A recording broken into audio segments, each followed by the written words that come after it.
Hello সবাইকে, কেমন আছো তোমরা? মুড়ি মশলার রেসিপি নেওয়ার জন্য তোমরা আমার কমেন্ট বক্স আর ইনবক্স ভরিয়ে ফেলেছো। এই হলো আমার মুড়ি মশলা রেসিপির ভিডিও। ঝটপট তোমরা দেখে নাও আর বাড়িতে বানিয়ে মজা করে খাও।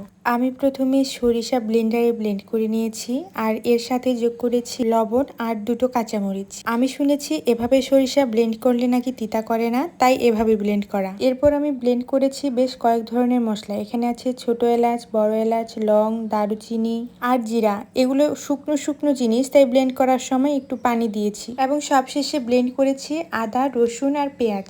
এগুলো যেহেতু একটু বেশি পরিমাণে, তাই বেশ কয়েকবার ব্লেন্ড করতে হয়েছে। তোমরা চাইলে এগুলো পাটায় বাটতে পারো, তাহলে স্বাদ কিন্তু একটু বেশি হবে। আমি যখন প্রথমবার দিনাজপুরে বাসায় বানিয়েছিলাম তখন কিন্তু পাটায় বেটে করেছিলাম। আমি যখন নতুন কোনো রান্না শিখি, যদি মজা লাগে খেতে, তাহলে গ্রামে বাসায় এসে বানিয়ে সবাইকে খাওয়াই। এই রেসিপিটাও তেমনই একটা। এর মধ্যে কাকাতো ভাই আমাকে আমার ভাগের অংশ ডালিম দিয়ে যায়। তোমরা তো জানো আমরা জয়েন্ট ফ্যামিলি। বাসায় গাছের কোনো ফল পাকলে সেটা আমরা একা খাই না, আমরা ভাই বোনেরা মিলে ভাগ করে খাই। চলো, অনেক গল্প করেছি, এবার রান্নাটা দেখাই। আমি প্রথমে মেঝে চুলে ফ্রাই প্যানটা নিই অ্যান্ড দেন সরিষার তেল দিই। এই রান্নায় সরিষার তেলটা মাস্ট, কারণ তেলটা অনেকদিন সংরক্ষণ করতে হবে। তেলটা একটু গরম হয়ে আসলে এখানে দুটো চেরা তেজপাতা আর পেঁয়াজ বাটা দিই। পেঁয়াজটা একটু ভাজা ভাজা হলে এখানে বাটা মশলাটা অ্যাড করতে হবে, সাথে লবণ, মরিচ আর হলুদও অ্যাড করবা। তারপর ভালোভাবে নাড়তে হবে যেন দলা না পেকে যায়। আমি এই সময় লবণটা দিতে ভুলে গিয়েছিলাম, পরে যখন মনে পড়ে তখন দিয়েছি। বেডরুম থেকে ভাই স্মেল পেয়েছে, তাই দৌড়ে চলে এসেছে রান্নাঘরে। সবশেষে